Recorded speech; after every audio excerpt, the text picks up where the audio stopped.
اللهم صل على محمد وعلى آل محمد كما صليت على إبراهيم وعلى آل إبراهيم إنك حميد مجيد. اللهم بارك على محمد وعلى آل محمد كما باركت على إبراهيم وعلى آل إبراهيم إنك حميد مجيد. اللهم ارزقنا علما نافعا واسعا عميقا. اللهم ارزقنا رزقا واسعا حلالا طيبا مباركا من عندك. اللهم ارزقنا حياة سعادة وموت شهادة. اللهم تقبل منا إنك أنت السميع العليم وتب علينا إنك أنت التواب الرحيم. وصلى الله تعالى على خير خلقه محمد وعلى آله وصحبه أجمعين برحمتك يا أرحم الراحمين. قابل ادیان کا یہ تیسرا لیکچر ہے. پچھلے لیکچر میں آپ نے آریوں کا تعارف پڑھا، برصغیر کے اندر رہنے والی قوموں کا پڑھا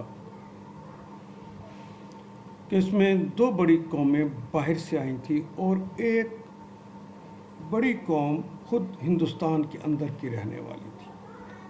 جو ہندوستان کے اندر کے رہنے والی قوم تھی، اس کی تاریخ کے بارے میں تو کچھ زیادہ نہیں جانا جا سکا کہ آریوں کی آمد سے پہلے اور دراوڑ قوم کی آمد سے پہلے ان کے مذہبی اور اخلاقی اور معاشرتی اور سیاسی صورتحال کیا تھی. یہ لوگ اپنی تاریخ لکھنے سے نابلد لوگ تھے. حالانکہ ان کی تاریخ تو بہت پرانی ہے، لیکن یہ تاریخ کو لکھا نہیں کرتے تھے. ایک کتاب ہمیں ملتی ہے، ہمیں 1200 قبل مسیح کے اندر کی، اور وہ بھی کشمیر کے اندر کی صورتحال کے حوالے سے ہے. وہ کشمیر کی بنیادی طور پہ تاریخ ہے اور کشمیر کے اندر رہنے والے لوگوں کی اور ثقافت ہے اور ان کے مذاہب کے بارے میں گفتگو ہے اور اس طرح وہ چیزیں. لیکن کوئی بڑی مستند کتاب اندر سے لے کر اس کی تاریخ کو تو نہیں بیان کیا جا سکتا. ہاں، البتہ باہر سے جو کچھ مل سکا اس کی بنیاد پر ایک تاریخ بنی، وہ اس کے اوپر ہم گفتگو کریں گے. یہ دریائے سندھ کے ساتھ ساتھ رہنے والی پوری بستی، جسے بعد میں سندھ دیش جو تھا، وہ آہستہ آہستہ پورے کے پورا ہند دیش بنا اور پھر ہند سے ہندو کا کلمہ بن گیا کہ ہند کے اندر رہنے والے ہندو. یہاں ایک طرف آریہ ہیں جو ہم نے پچھلی دفعہ پڑھا کہ البیرونی نے ان کے متعلق لکھا کہ خدا کے متعلق ابتدائی زمانے میں آریہ قوم توحید پرست تھی. اپنی کتاب تاریخ ہند کے اندر لکھتے ہیں کہ خدا کے متعلق ابتدائی زمانے میں ہندوؤں کا یہ عقیدہ تھا کہ وہ واحد، غیر فانی، نہ کوئی اس کا آغاز ہے نہ کوئی اس کا انجام ہے. وہ مختار مطلق ہے، وہ قادر مطلق ہے، حی محیی ہے، احکم الحاکمین ہے اور اپنی سلطانی میں لاثانی ہے. نہ اس سے کوئی مشابہ ہے نہ وہ کسی سے مشابہ ہے. بالکل اسی طرح کی بات جو کتاب اللہ نے بھی بتائی ہے، قرآن حکیم نے اور محمد رسول اللہ نے اس کے بارے میں ہمیں تفاصیل سکھائی ہیں، ویسی ہی باتیں اس زمانے میں ان کے ہاں پائی جاتی تھی. تو بنیادی طور پر یہ جو اسلام کی بنیادی چیزیں ہیں ان تک کو تو مانتے تھے، یعنی توحید، رسالت اور آخرت پر یہ یقین رکھنے والے لوگ تھے. آخرت کے بارے میں بھی ان کا یہ یقین تھا کہ انسان جیسی زندگی گزارے گا، ایک وقت آئے گا تو مر جائے گا. اگر دنیا کے اندر اس نے اچھی زندگی گزاری ہوئی ہے تو وہ جنت الفردوس میں چلا جائے گا، وہ اچھی زندگی گزارے گا. اور یہ اخروی زندگی لامتناہی زندگی ہے، اس کے بعد دوسری زندگی نہیں آئے گی، موت آئے گی ہی نہیں کہ دوسری زندگی آئے. یہ ہمیشہ ہمیشہ کی زندگی ہے۔ اور دوسری بات ہم نے جو پڑھی تھی وہ یہ کہ سمندر کے ساتھ ساتھ مصر سے آنے والے لوگ جو کہ دراوڑ تھے، وہ بت پرست قوم تھی۔ نہ صرف بت پرست تھی بلکہ بھوت پریت ارواح خبیثہ ان کو ماننے والی تھی، ان کی پوجا باقاعدہ کی جاتی تھی۔ اور یہ دراوڑ لوگ جو تھے یہ شیوا جی کی جو عضو تناسل ہے اس کی پوجا کرتے ہیں، اسی کہتے ہیں لنگ کی پرستش۔ وہ شیوا جی کے عضو تناسل کی پرستش کرتے تھے۔ اس طرح ان کے اور ان لوگوں کے جو دراوڑ تھے اور آرینز، انہوں نے اپنے دونوں نے اثرات مقامی لوگوں پہ ڈالے اور کچھ مقامی لوگوں کے اثرات ان میں آ گئے۔ کچھ آرینز نے لے لیے، کچھ دراوڑز نے لے لیے، ایک نئی مخلوق بن گئی۔ اور اس کے اندر ایک مشترک قسم کا آرینز تو ابھی توحید رسالت اور آخرت پر قائم تھے، لیکن یہ جو مقامی لوگ ہیں یہ آخرت کے حوالے سے ایک نیا عقیدہ انہوں نے بنا لیا، جسے آواگون کا ہندی میں نظریہ کہتے ہیں۔ اس کا مطلب یہ تھا کہ انسان مرنے کے بعد جب مر جاتا ہے تو ایک نیا جنم لیتا ہے، وہ اس دنیا میں ہی لیتے ہیں۔ یہ زمینی زندگی کا اس کا آغاز ہوتا ہے۔ اس زمینی زندگی کا آغاز اس طرح ہوگا جس طرح پہلے جنم کے اندر کسی شخص نے اگر اچھی زندگی گزاری ہے، ایشور کے کہنے پر زندگی گزاری ہے، تو پھر اس کا جو اگلا جنم ہوگا وہ بہت اچھا ہوگا، کسی اور انسان کی صورت میں ہوگا۔ اور اگر اس نے بری زندگی گزاری ہوئی ہے، ایشور کے کہنے سے ہٹ کر زندگی گزاری ہوئی ہے، تو پھر ان کا کہنا یہ تھا کہ پھر اس کی زندگی بڑی بری زندگی ہوگی۔ پھر ضروری نہیں ہے کہ وہ انسان کی صورت میں نہیں، انسان کی صورت میں تو بڑی دیر کے بعد جا کے پیدا ہوتا ہے، اسے اعمال کا نتیجہ بھگتنا ہوگا۔ تو اگلی زندگی کے اندر کسی بری شخصیت کی صورت میں، کسی جانور کی صورت میں، کسی درخت کی صورت میں، کسی پرندے اور چرندے اور درندے کی صورت میں اسے دوبارہ دنیا میں آنا ہے۔ اب پہلی دنیا کی اندر جو اس نے کسب کیے ہیں، جو اعمال کیے ہیں، چونکہ ان کی سزا کے طور پر آیا ہے، اس لیے یہ مایوس ہے کہ دوبارہ اچھا نہیں ہو سکتا۔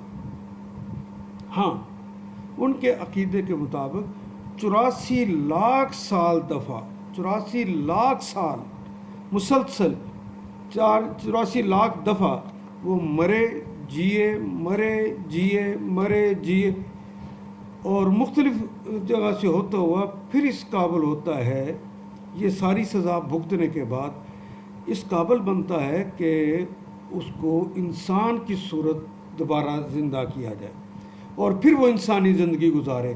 اب اگر یہ انسانی زندگی اچھی گزارے گا تو پھر جنت یا دوزخ اس کا مقدر ہوگی۔ یہ ان کا نظریہ بن گیا۔ اس نظریے کو آواگون کا نظریہ کہتے ہیں۔ اسی نے ان کے اندر تقدیر پرستی کا روپ دھار دیا۔ ایک نظریہ اور ہے ان کا، ویسے تو ان کے نظریے بڑے مختلف ہیں ایک دوسرے سے، لیکن ان کے اوپر وہ تقریباً آج کا ہندو متفق ہے۔ وہ نظریہ کہلاتا ہے ہمہ اوسطی۔ سب کچھ وہی ہے، دنیا میں جو بھی چیز ہے وہ ایشور کا پرتو ہے، ایشور کا اظہار ہے اس دنیا کے اندر۔ حتیٰ کہ انسان بھی ایشور کا اظہار ہے، یہ چرند پرند درندے بھی ایشور کا اظہار ہے۔